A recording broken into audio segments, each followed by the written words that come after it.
Hi viewers, welcome to my channel వర్దేవిస్ art. ఈరోజు మనము చాలా ఇంట్రెస్టింగ్ టాపిక్ గురించి తెలుసుకుందాం. ప్రతి యువకుడు కూడా అందమైన భార్య రావాలని కోరుకుంటాడు.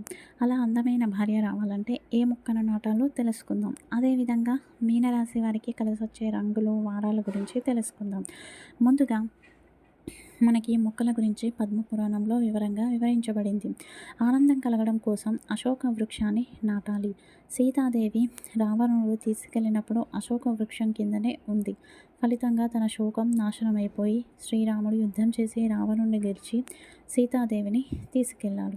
అలాగే అనారోగ్యం దూరం అవ్వాలంటే చంద్ర చెట్టుని, అదేవిధంగా ఐశ్వర్యం కలగడం కోసం గంధం చెట్టుని నాటాలి. శత్రునాశనం కలగాలంటే కేతకి అంటే మొగలి చెట్టును నాటాలి. అదేవిధంగా రావి చెట్టును పశ్చిమ దిక్కు గనక నాటినట్లయితే ధనం ప్రాప్తిస్తుంది. మర్రి చెట్టును తూర్పు దిక్కున నాటాలి. ఇక అందమైన భార్య రావాలి అంటే ద్రాక్ష తీగను నాటాలి.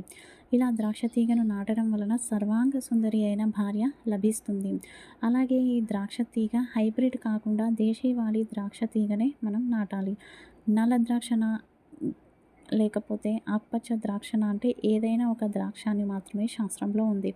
ఇక మీ బదులుగా ఇంకెవరినన్నా అమ్మా నాన్నలు నాటమంటే ఫలితం ఉండదు. మీకు మీరే ఈ మొక్కను నాటుకోవాలి. మీనరాశి వారి గురించి తెలుసుకుందాం. మీనరాశి వారు చాలా ప్రశాంతంగా ఉంటారు. వీరికి కలిసి వచ్చే రోజులు గురువారం, ఆదివారం. ఇక కలిసి రాని వారాలు శుక్రవారం, శనివారం. అందులోనూ వీరికి శుక్రవారం ఘాతవారం.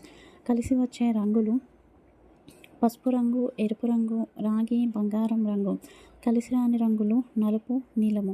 వీరు తీసుకోకూడని పదార్థాలు కాఫీలు, పులుపు, ఉప్పు, తీపి, నూనె పదార్థాలను ఎంత వీలైతే అంత తక్కువగా తీసుకోండి. ఇక వీరికి ఘాతమాసం ఫాల్గుణ మాసం, ఘాత తిథి తదియ తిథి. వీరికి లక్కీ నెంబర్ 3. వీరు శివారాధన చేయడం వలన వీరి జీవితంలో శుభములు చేకూరుతాయి. ఇది ఈరోజు video. Thank you for watching.